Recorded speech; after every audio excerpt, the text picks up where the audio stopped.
Good afternoon, guys. I'm Chris and welcome back to this Wednesday's episode of Rift Amps. Well, I've just come in on a Saturday to, what am I doing? Working on the van. Need to replace the radiator on the van because it is leaking. Anyway, there has been a delivery and I don't know who it's from. I mean, it does say on the back, but I don't recognise the name. So who knows? Special delivery to Rift, and it's come all the way down from Aberdeen, which is in the very northeast of Scotland. Probably about as far as you'd ever want to go north on a single journey. So let's get this thing open, have a look inside, because it's addressed to Rift, so maybe it's amp stuff, who knows? It's very, very exciting. And I'm going to do this in a way so I don't reveal any personal details on that rear label. And as is tradition on this channel, we're going to open the box as awfully as possible. Right. Good job. Make sure there's nothing on there that you can't see. Nicely packed, whatever it is. Nicely packed. Okay. Any idea? Oh! It's a pedal with a note.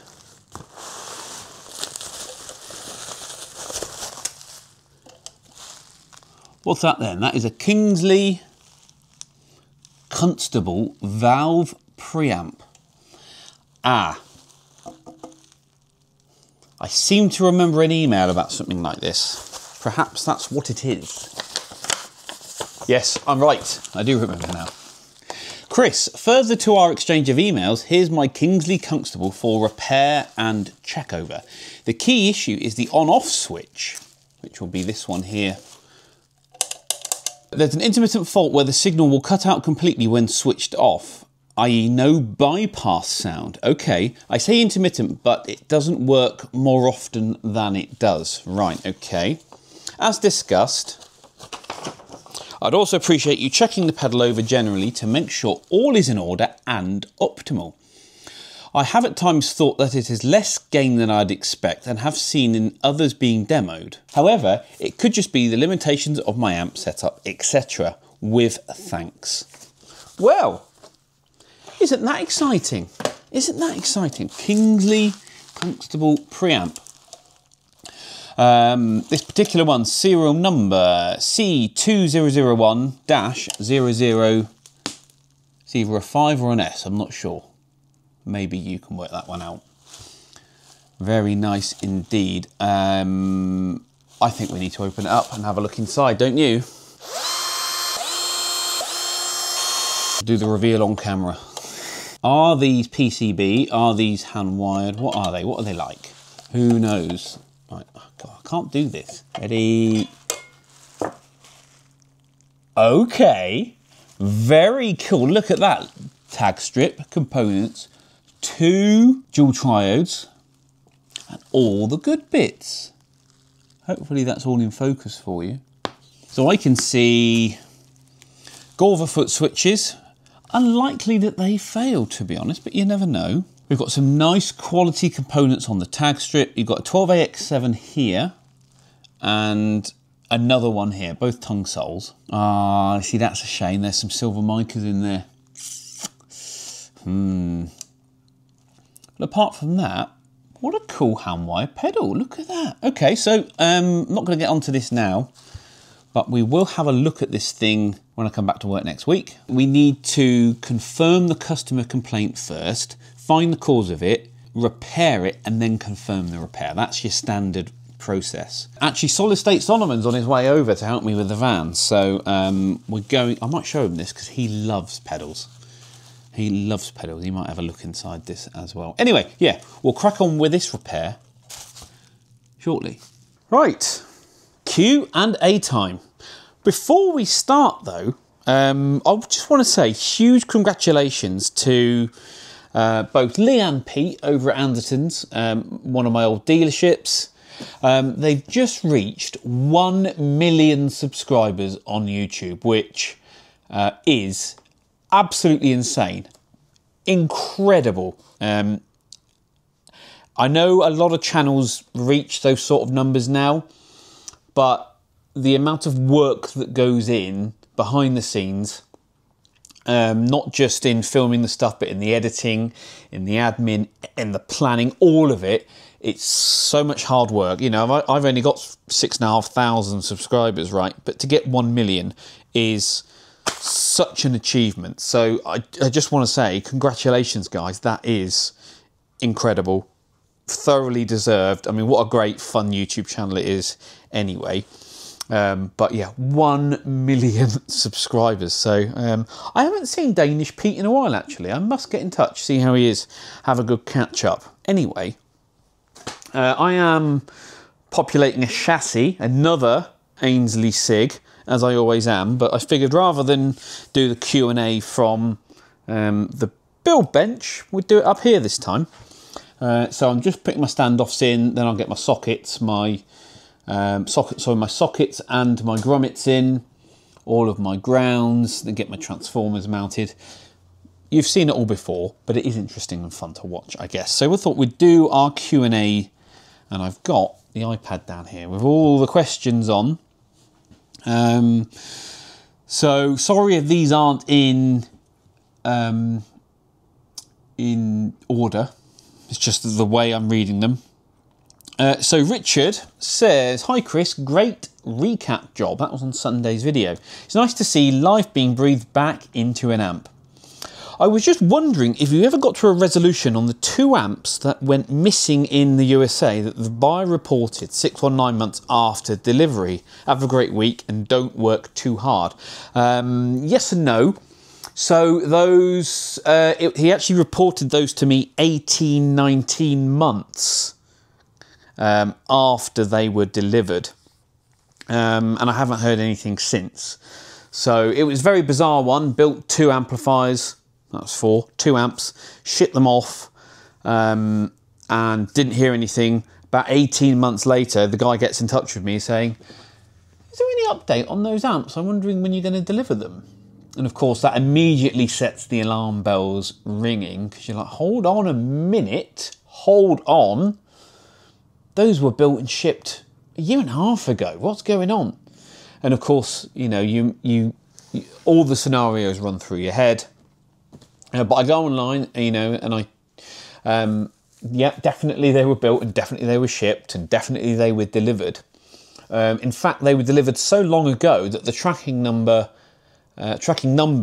I should say, had actually fallen off the end of the system. So when you put the tracking numbers in, it said no longer recognised. So I then had to contact, it was UPS, to get in touch and say, I need proof again that these things were delivered, which they gave to me. And I'll tell you a funny story about that actually. But the buyer was insistent that he didn't have the amps. Now, what happened was they were both shipped to, not to his home address. He'd actually asked them to be sent somewhere else. It was actually to a PO box. Now, and once as far as it goes legally, once I've delivered them to once I have confirmed delivery to the requested address, that's my liability over, right? Whether that's you get them delivered to home or to work or to a friend's house, or whatever. You ask me to send your amplifier somewhere, and it arrives there and it's signed for, which they were. That essentially that's where my liability stops, unless of course there's a problem with delivery, i.e. they get damaged, or you know the amps develop a fault, and then I'm obviously still liable. But in terms of getting the product to you, if you ask me to deliver it to a certain place and I do that with proof, that's kind of where my liability stops. But this guy was adamant that the amps were never delivered. I have proof from UPS that both amps were delivered to his post office box. So what I did was, I did say to him, look, if you want me to go further with this, we can contact your local police department and they can investigate further. He was happy with that. So I contacted his police department and say, look, we think these amps have been delivered to this PO box, but they're saying they never had them, and we don't know where they are. And they said it's a civil matter, you know, unless there's definitely something else going on, then, you know, and you've got proof they're delivered, then they can't talk to me about it, they have to talk to the buyer. So that was kind of that. But here's the interesting thing, and this is what I've learned about UPS, is that when I contacted them to get renewed proof of delivery, the woman said to me, she said, oh, that's strange, we don't normally deliver to PO box addresses. And of course that sent, you know, the alarm bells ring. I said, what do you mean? She said, well, we don't deliver to them. We don't accept bookings for shipments to PO boxes or mailboxes, stuff like that. I said, well, but you did. She said, yes, but what happened is, because I've booked through, I use like a parcel broker, where I booked through the parcel broker, the parcel broker system doesn't stop the shipment of parcels to PO boxes, whereas if you did it direct with UPS, it would do. And she said what happens is once the label's been generated, then they do have to accept the delivery, and they will deliver them, but you're not covered by their delivery guarantee. But once they've got them in the system, it will go through the process and they will get delivered at the other end. But she said if you might find that your insurance won't cover you if something, you know, if they went missing on the route or anything like that. So for you guys, if you're ever interested and you're shipping anything, whether it's through, you know, from eBay or Reverb or whatever, don't never send something to a PO box because your insurance might not cover you. That's beside the point on this, because they were delivered, they were signed for, and they were accepted at the other end. So as far as I'm concerned, those amps are there. Now, I don't know whether this guy is actually, you know, trying to pull a scam, or whether he doesn't actually have the amps, but he hasn't come back to me and chased anything once I provided all that information, and the police aren't obviously not interested. So that's kind of where that's been, and of course that's now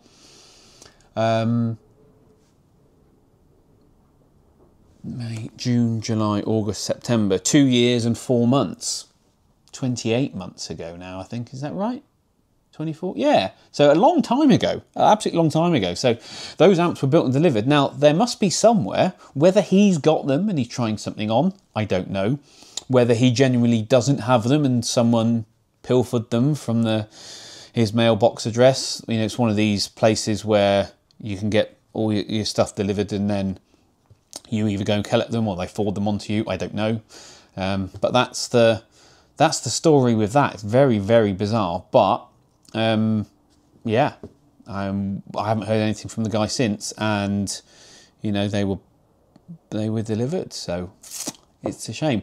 If I know the serial numbers of the amps, so if they ever do turn up, either on eBay or Reverb or Facebook Marketplace or whatever, or somebody gets in contact with me about one of those amps and says, you know, I bought this amp from whoever, then you know we might be able to do something further with it. But those amps were delivered to the place he requested safely. So that's the update on that one. Very bizarre, very strange.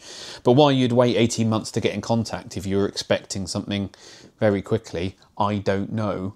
But yeah, very, very strange. Very, very strange. Who knows what goes on in this world, eh? But yeah. Speaking of missing amps, no update on the Americana. So when I have something for you, I will let you know. But we think this guy, even though he's known to me as a customer, we actually think he's a bit of a trader. So yeah, the seller is waiting for eBay to come back to him with a resolution about what they think should happen. I think they agree with him that actually what's happened isn't right, and he should either get the amp back or the money. And as I said, you know, the buyer can't keep both. Our good friend Brad's Guitar Garage says, I know the feeling, mate. Listening to this while doing a dozen quotes at 20 to 9 at night. Why work a 40-hour week for a boss when you can work a 90-hour week for 20 bosses, eh? Yeah, I know the feeling, mate. But see, that's why I'm self-employed, though, because I want that flexibility. I love it. I love it so much. I wouldn't want to... well, one, I'm too much of a smart ass, so I couldn't work for anyone else. That's my problem. Got to work for myself. Got to do my own thing. March to the beat of my own drum. Some of you will, recognise that and understand where I'm coming from.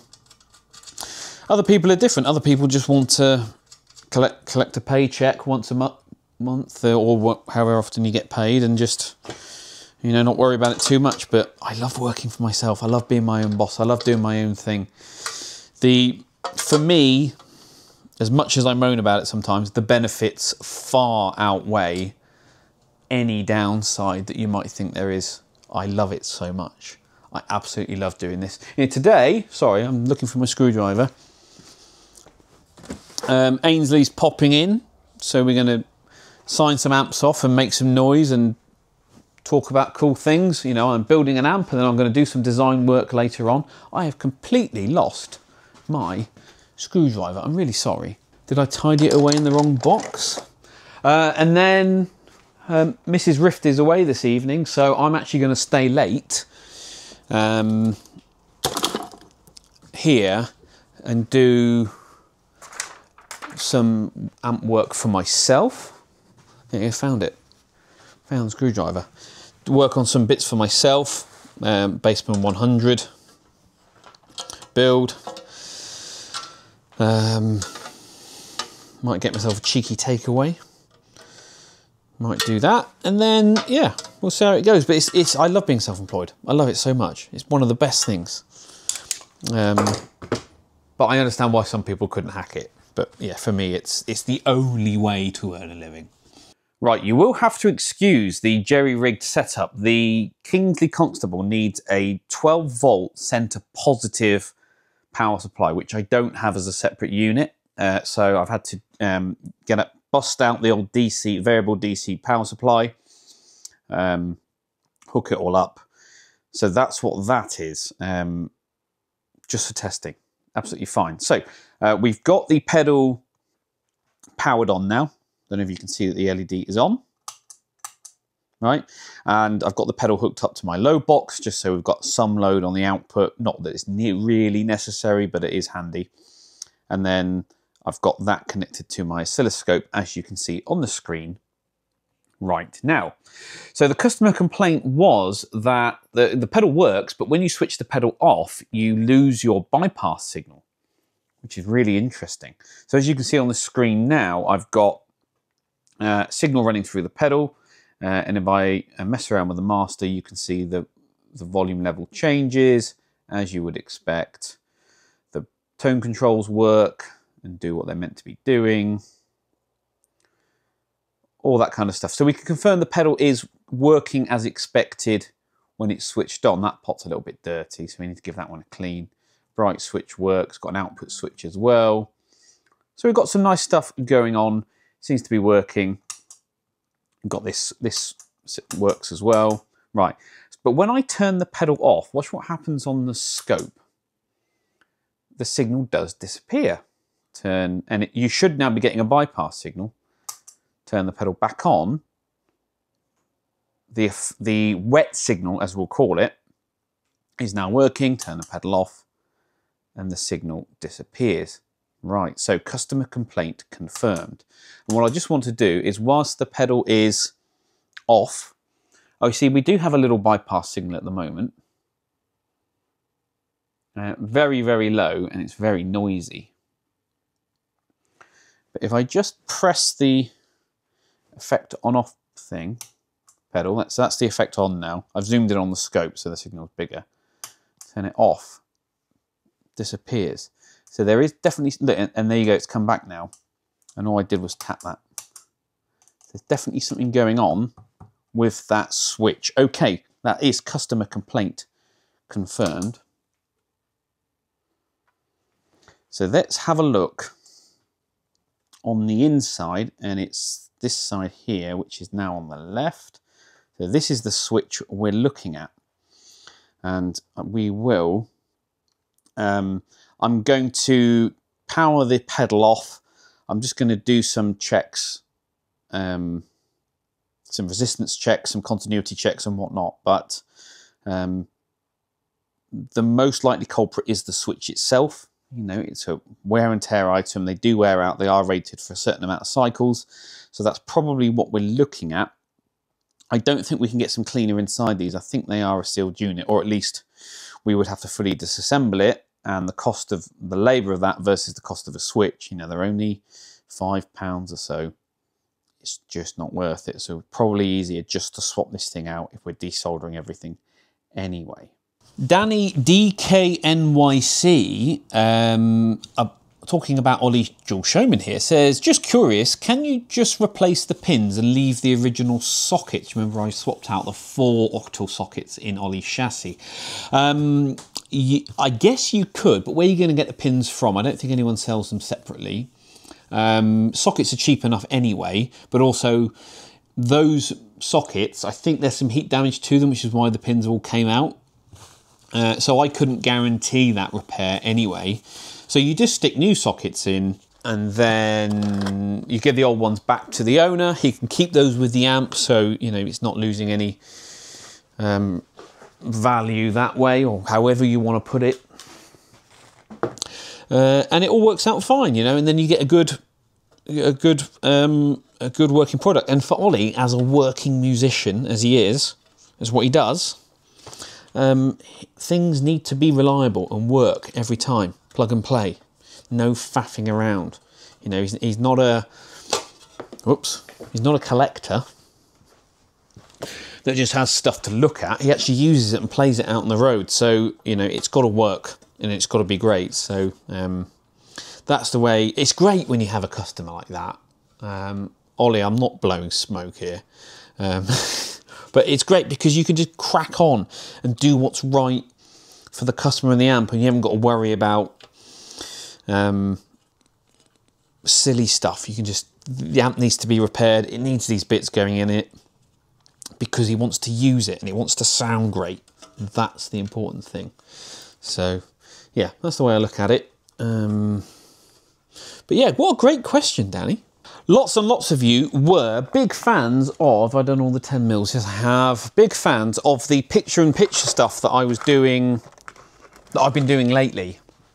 I'm still working out how to get it looking great and the best way to do it, but it was very, very popular. Apart from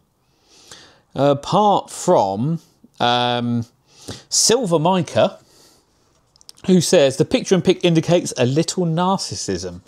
I don't know if you're being serious with that comment or whether it's a bit tongue-in-cheek or whatever, but I mean, you might argue anyone who puts their face on YouTube and talks is probably a little bit narcissistic. I don't know. Who knows? But I'm just trying to make nicer content for you guys. If you don't enjoy it, you don't have to watch it. You know my rule. But yeah, most of you seem to enjoy it. Actually, in fact, loads of you did. Loads of you really, really did.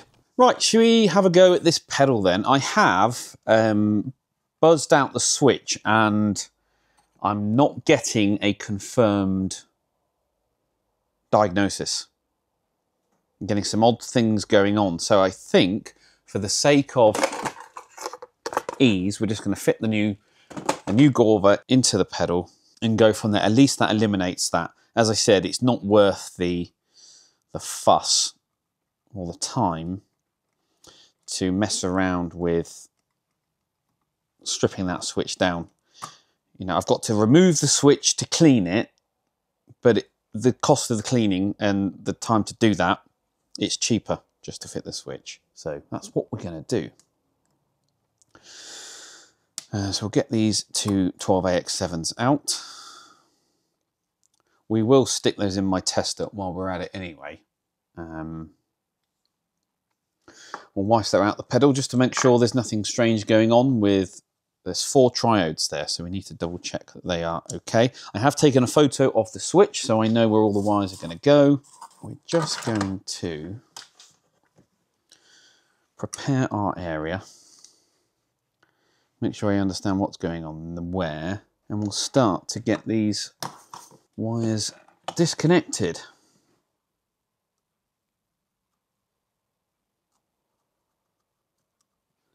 That's the one. So the next one to do, I think, will be this one at the back here. And I apologise if I move it out of the screen. That one's wrapped around. Do this one.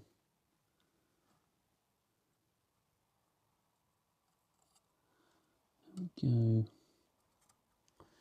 And there she is. So, oh no, there's two at the back. Look, there's the black wire at the back and the blue wire at the back. Insulation's melted. We'll have to tidy all of that up anyway. Don't worry about any of that.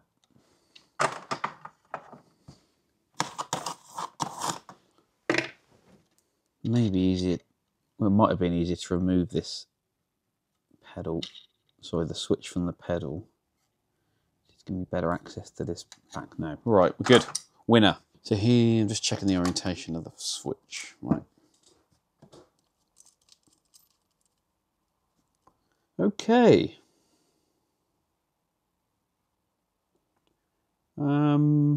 It looks like a Gorva, but it's not labelled as a Gorva. And actually, if you compare side by side, and this has been a change, is it a Gorva?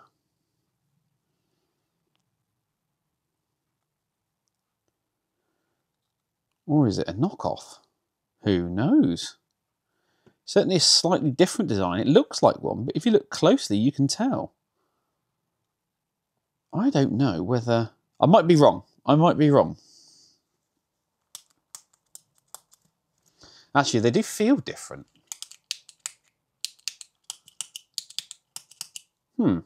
Interesting. Right, need to set the height the same. There. And then lock washer. And then we're going to go, he had his that way. Then he had his flat washer and his lock washer.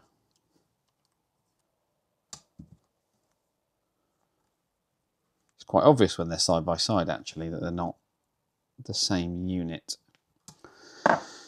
Right, we can have his old one back. I now need to reassemble all of this. So let's tidy up that wire there. So blue was at the back. In she goes. And then reflow the rest of it. Oh, that's gone cold. I can see already. That's better. Right, this black wire, this one where the insulation melted, where have you come from? We've got enough of it where I can snip it back and still connect it on.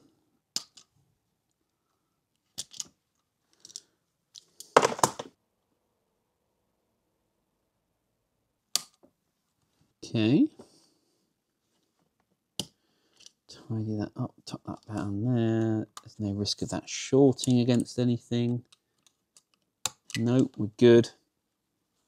Well, I'm going to go ahead and do the rest of these. I'm going to do them off camera. I don't want to waste camera thing, and then I'll come back. My name was Techo, regular commenter and a channel member. Welcome back, mate. Haven't heard from you in a while. Says, hi, Chris. Great content, as always. I was working outside when that rain happened. Yeah, it was biblical, wasn't it, the way it came down? Absolutely insane. A question for you. How much space should I leave around my amp to allow proper ventilation to reduce internal heat stress, assuming that there is a potential issue there? I use a 28 watt combo with twin 12-inch speakers, but I would imagine that it would vary based on the output of the amp.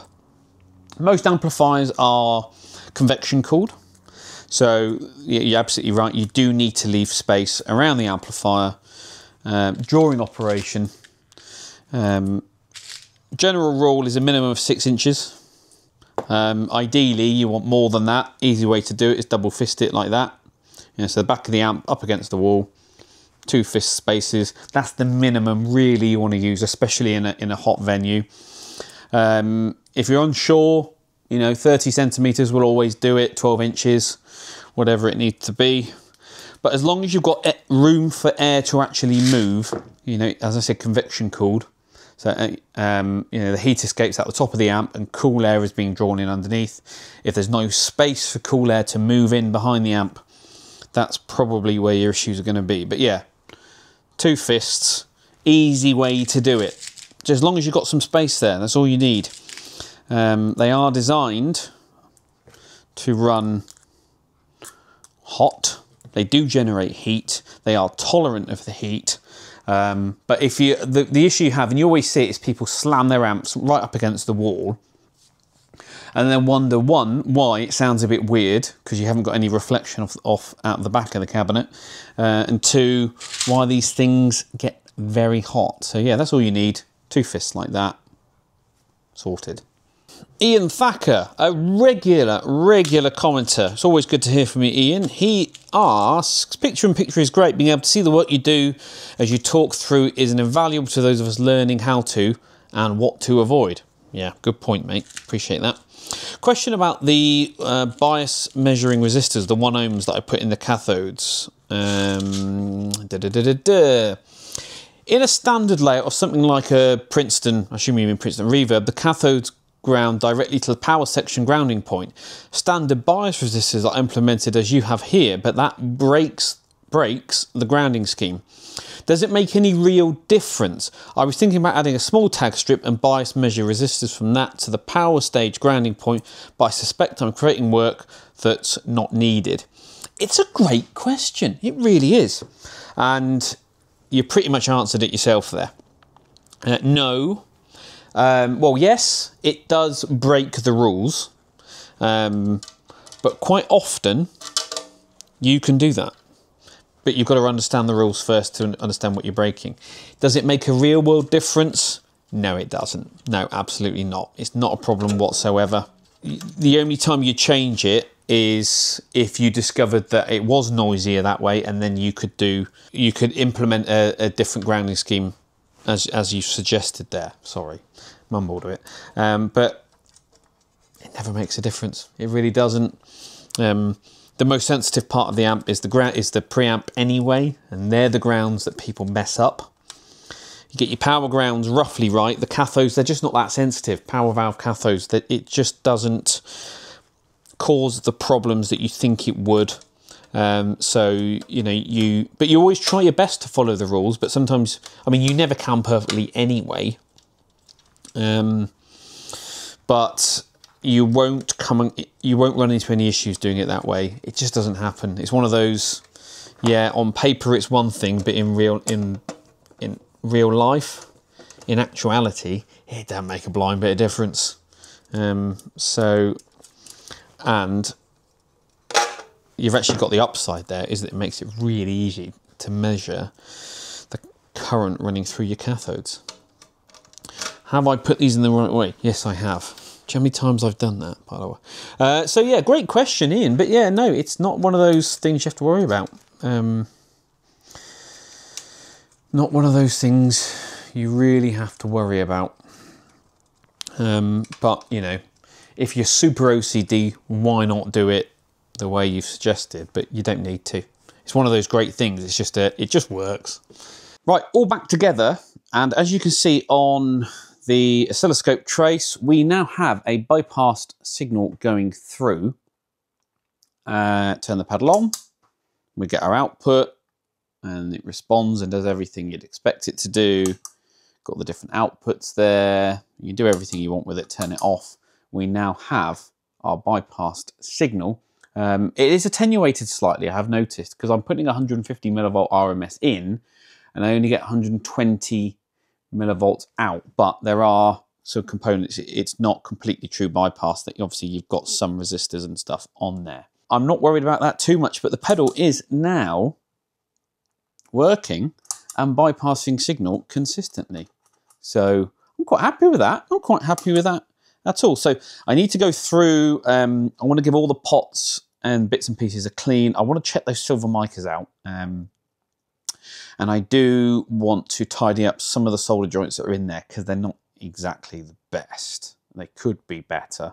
And whilst we've got this thing open, we can go ahead and do that. That's fine.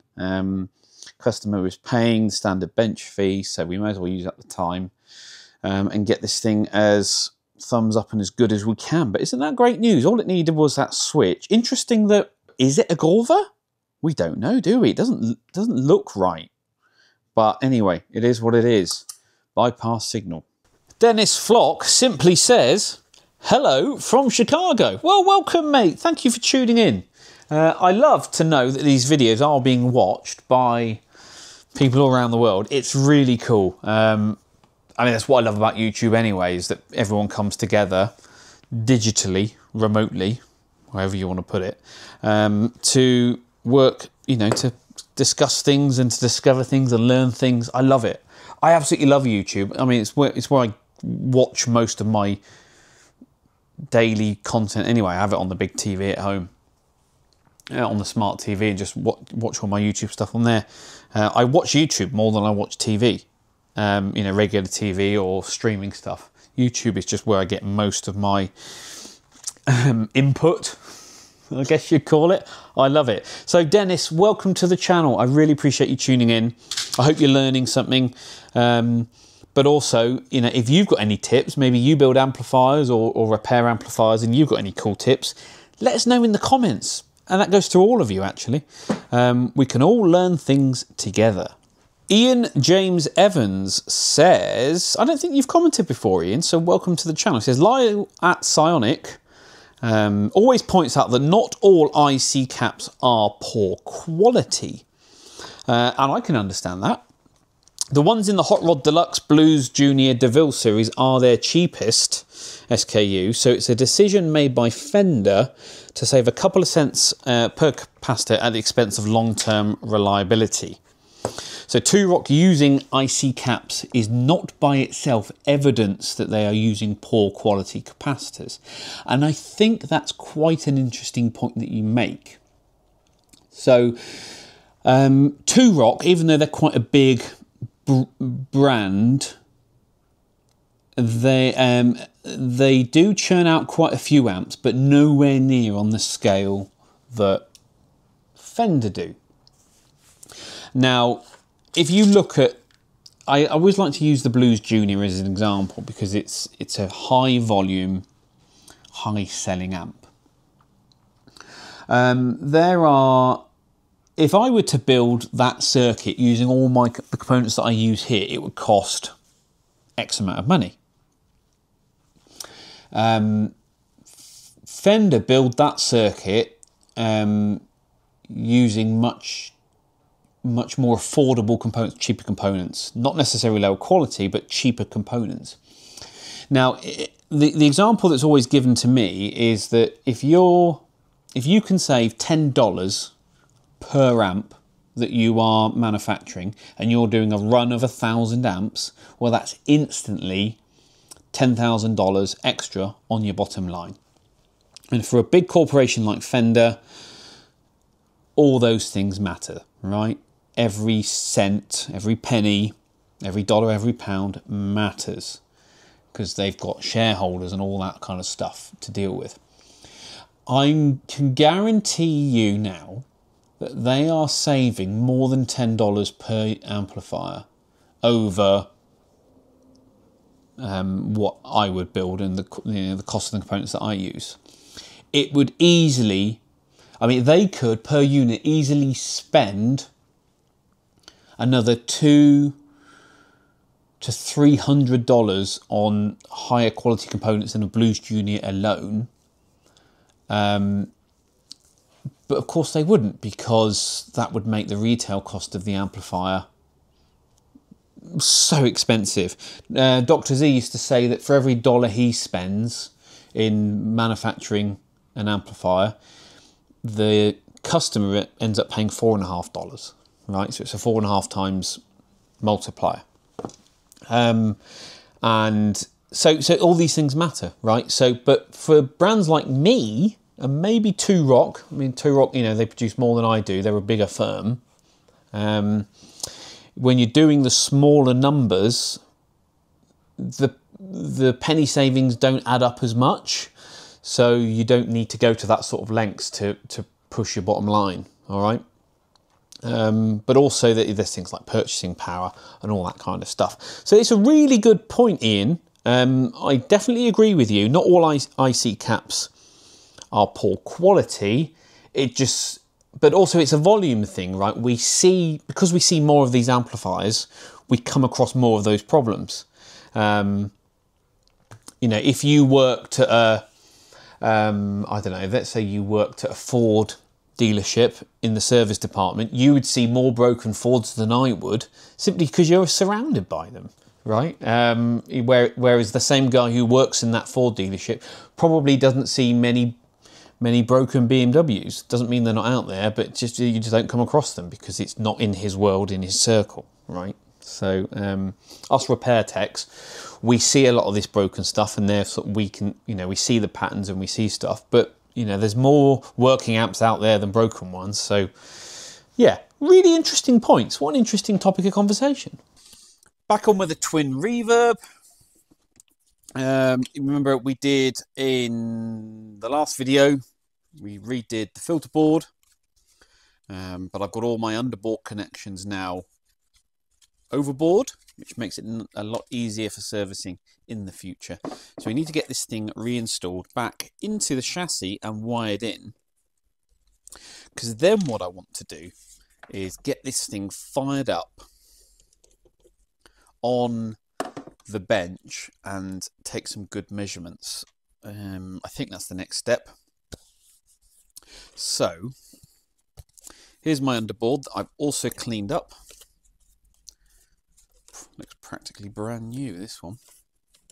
And so we just got to feed through one wire through there and two wires through this one.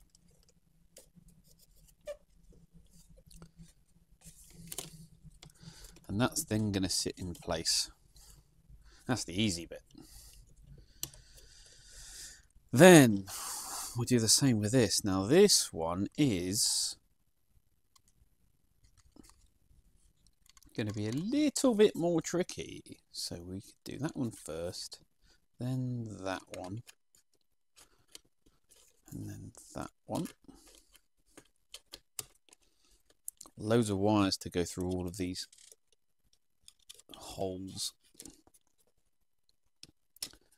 That one's in place, and then we've got to get 4 wires through this one. 1, 2, all that tight. Brown can go next, and then if we angle it right, we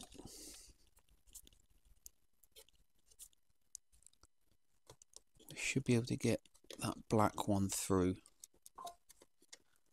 as well. Oh, come on, behave.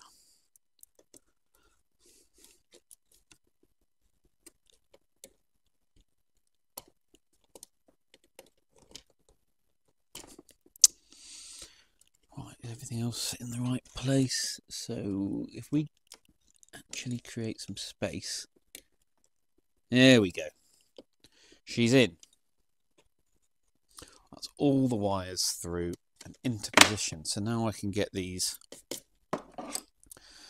sheet metal screws, machine screws, whatever you want to call them, into place.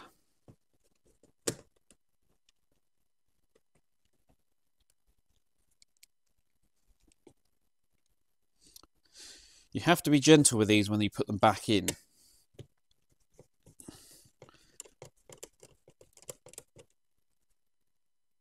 Snug. Snug. Right, that's easy enough. I'm going to time lapse the rest of this, get all of this, get these 4, 5, 6, 7, 8, 9, 10 wires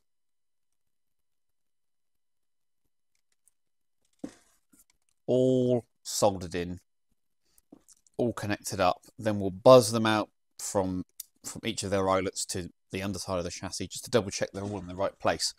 And then that's this one done.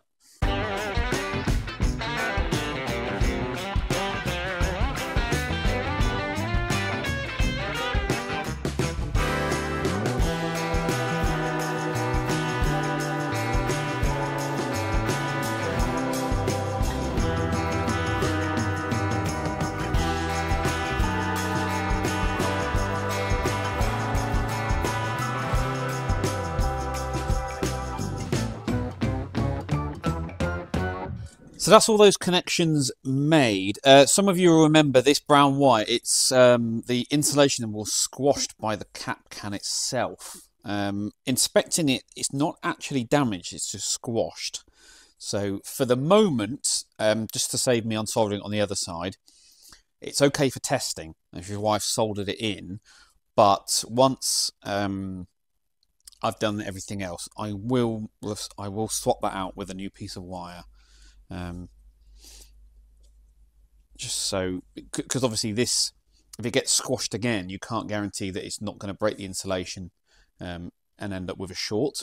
But for testing at the moment, it's absolutely fine. So don't worry about that. But that's just the reason I've left that in for the time being. Randomly selected user says, fun fact, and I'm quoting from Wikipedia, the term rust belt, derived from the substance rust, refers to the socially corrosive effects of economic decline, population loss and urban decay attributed to deindustrialisation. See, I did not know that, because I've only ever heard the term rust belt used to describe, in the automotive world anyway, to describe areas in America where cars suffer excessive rust, right? It may be related some other way to the economics and deindustrialisation of it. I don't know, but that's where I've certainly heard the term from. So that's very interesting that I got it wrong. It was originally referred to as the steel belt until they, he says we all know who you're talking about, decided that everyone should either go to college and work in an office or go into the service industry, therefore discontinuing production of pretty much everything in the US. Yeah, a lot of production did go abroad, wouldn't it? Now, we don't really do politics on this channel. No politics, no religion, that's the rule. We talk about guitars and guitar amps. So we'll pause that one there for the time being.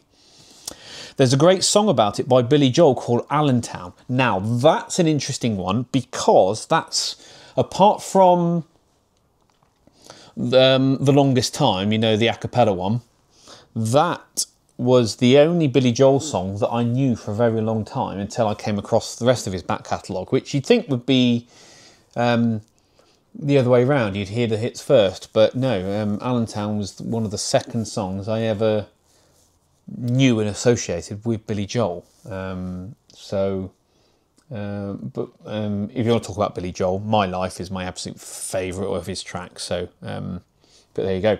Point is, randomly selected user says it has nothing to do with things actually rusting, aside from the shutdown factories, though it does get pretty darn humid here. Well, there you go. There you go. Problem is, me being a Brit, everything rusts here, so we assume everything else does everywhere else. Well, it is September the 1st today. First day of meteorological. I'm sure I'm missing an E in there somewhere. Meteorological autumn. Although we also have the official day as autumn, I think it's the 22nd of September. So who knows? But the weather's definitely turned. It's sunny at the moment, but it's definitely not as warm as it was 2 weeks ago, 3 weeks ago. There's definitely, it feels different, and leaves are coming off the trees. I mean, so obviously I'm in England. I'm in the very northern part of what we call the south of England.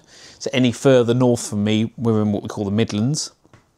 So autumn hits us a bit later than it does up in the north.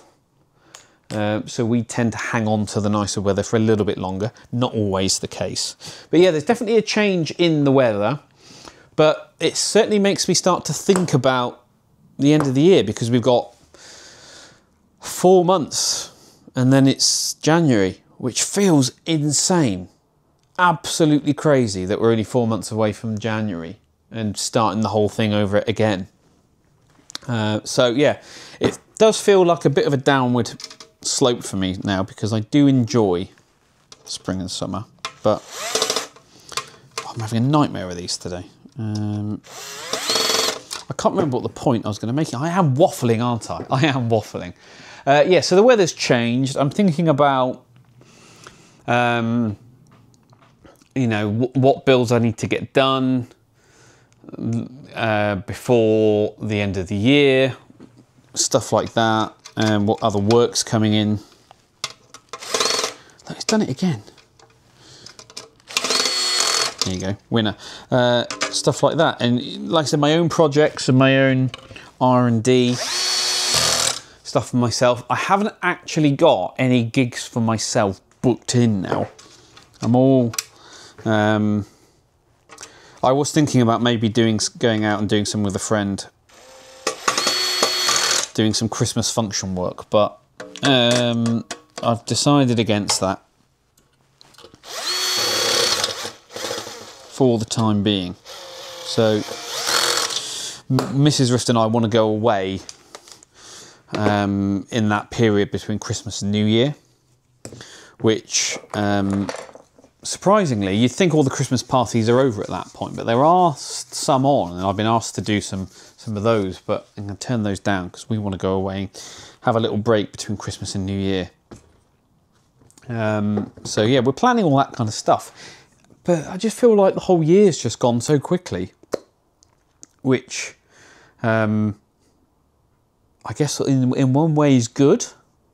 One way it is good because it doesn't feel like you hate your job. You know, when you're enjoying life, time goes quickly. But also, the winters are so long here, or they feel so long. They're not cold, they're just wet and miserable.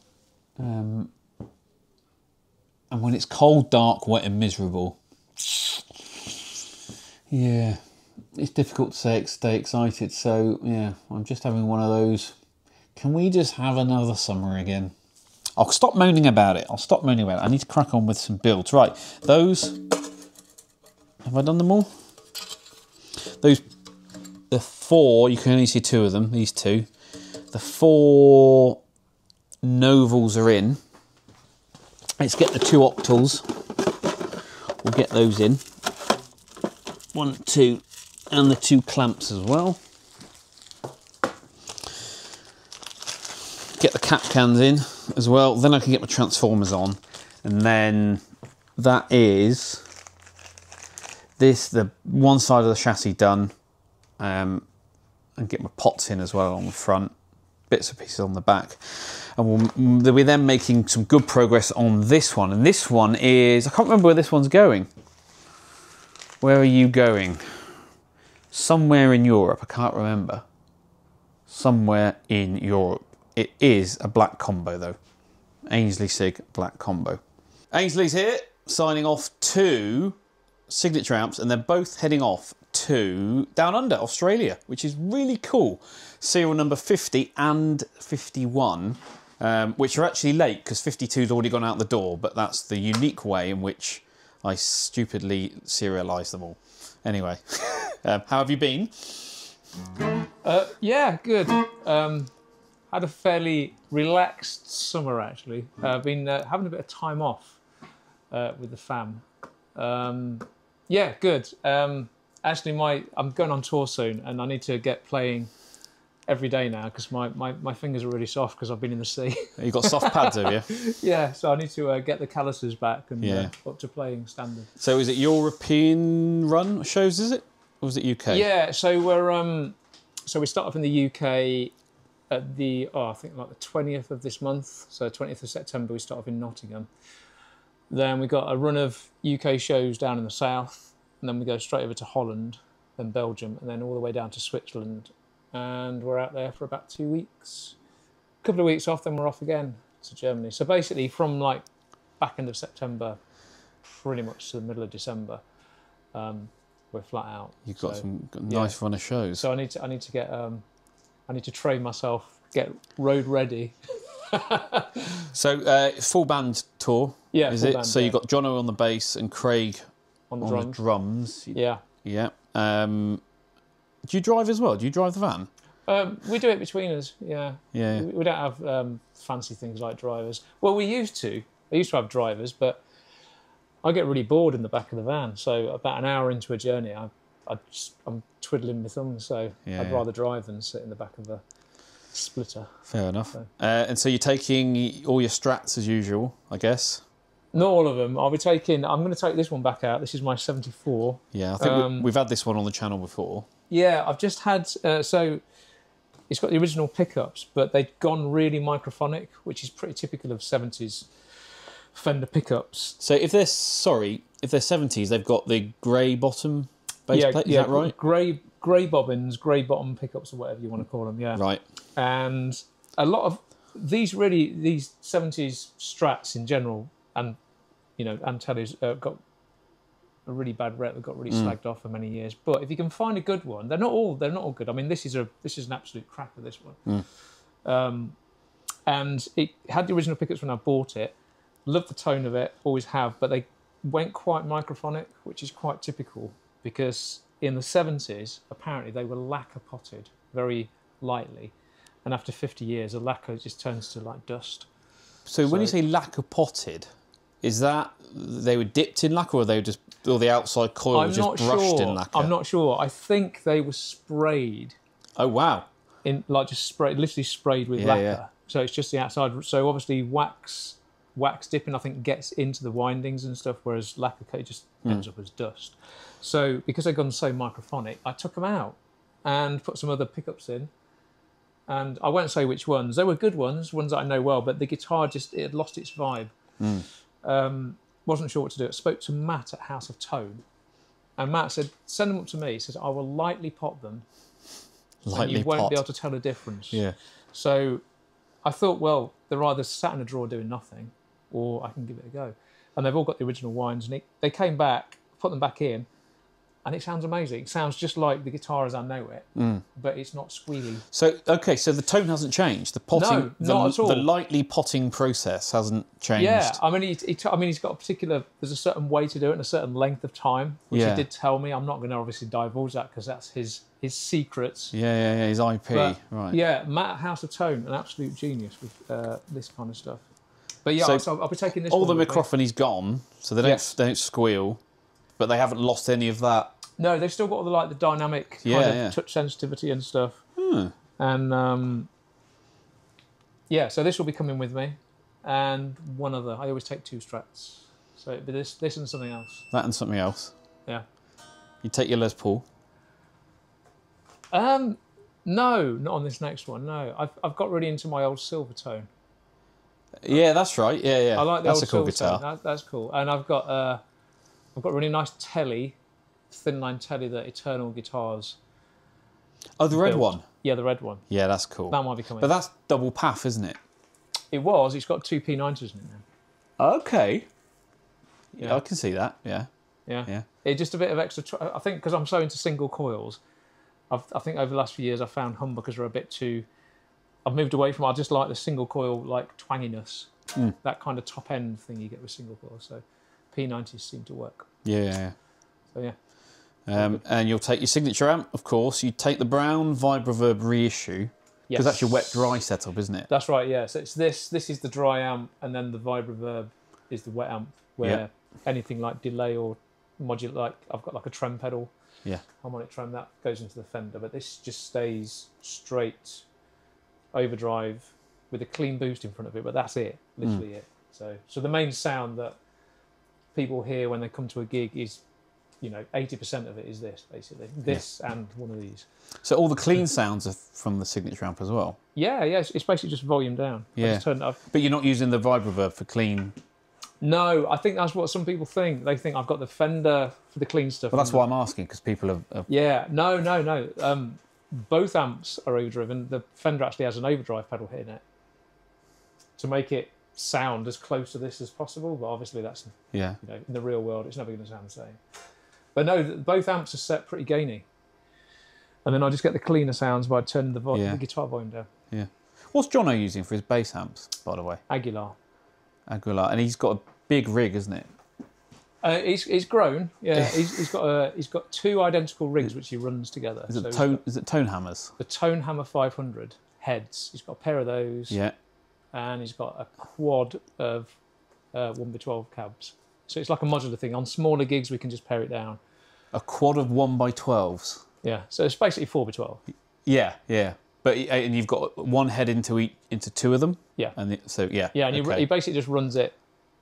Both dual mono, basically. Yeah, dual mono. It's just set completely the same, and it just gives you that extra air moving thing on bigger stages, and in smaller clubs. Yeah. Like the weekday stuff we do, sometimes we do smaller clubs, just use 2 cabs. And does that get DI'd as well, or does it do enough? I think in general the guys normally take a DI. Sometimes they put a mic on it instead, or as well as. Yeah, yeah. But so that 4x1x12 is just for stage air and yeah, literally so he can feel what's going on. I mean, obviously when I've got my rig going at stage volume, it's pretty loud. Yeah. So I normally have this. I mean, I don't normally run this amp past 2.5 or 3 on the master, but that's still where it's. I mean, obviously when we worked on it, we designed it so that sweet spot is lower down. You don't have to turn this amp up to 7 like you do on an old Marshall, but it's still pretty loud, you know. So. Yeah, I mean, we call this a stage amp, you know, for proper stages, you know, and like you said, getting the sweet spot at the right volume for that setting is key, isn't it? Yeah, because it's like, I mean, even now, I mean, I play a massive variety of size venues and stages. I mean, we can do anything from like 150 capacity club to 10,000 people at a festival. So, and it can be like, you know, one day you're playing in a little club and the next day you're headlining a big open air festival. So you've kind of got that, such a massive discrepancy of, you know, sometimes you can be as loud as you want, and other times if you're in a smaller club you can't have, you know, something that's as loud as a 50-watt stack going flat out. You just can't do it these days. So trying to get the amps and the rig dialed in where everything's still working and sounding good and you're getting all that harmonic goodness, but not, you know, melting people's faces too much. You use the D-Flex panels as well. I do, yeah. I do use those. They're really, really good. Yeah. So you see, look, you can tell it's my stack because I've even got I've even marked where the microphone goes. Is that the sweet spot? That is the sweet spot, yeah. Very tastefully done in purple gaffer. In hot purple. Yeah. Yeah, love it. So you're off on tour, and then more shows next year, I guess. Yeah, I mean we've got there's a live album coming out. Oh, have you announced that yet? Not yet, but I'm not really unofficially. Yeah, there's one coming out. I've not officially announced it and set a date, but it's probably going to be sometime in the spring. Well, this is still going on YouTube, so you have announced it now. Well, yeah, I mean, I have been sort of telling people it's coming, but I've just not set a date. It's going to be roughly the spring next year when it officially comes out, and we're actually just finalising some of the mixes. It's going to be going to mastering soon. All the artwork's going to be getting done. And is that all full band stuff, or is there solo stuff as well? No, it's all full band, and it was recorded on the last European tour. And we recorded the entire tour, so I had like 30 shows to sift through, which was a task and a half. Find the best ones. But the tracks that we've ended up with that I've picked out, I think it's the right balance of, like, you know, the ones where we're all on it. It's a good crowd, the energy's there. Yeah. It's not technically perfect, but it's a live album. It's got all the good spontaneity that you want. Yeah, and that feedback with the audience and the whole. Yeah, you know, there's some real cool moments. So I'm excited to let people. So that'll be early next year. Yeah, amazing. Yeah, right. Thanks for popping in. 2 amps signed off. Then good news. There will be some more as well because I'm building like crazy at the moment. So when you get a 5-minute break from your tour or run of shows, you'll have to pop back in. Absolutely. Yeah. Right, do you want to play us out? What, with some volume or? No, no, without volume. We don't want to blow the mics. Yeah.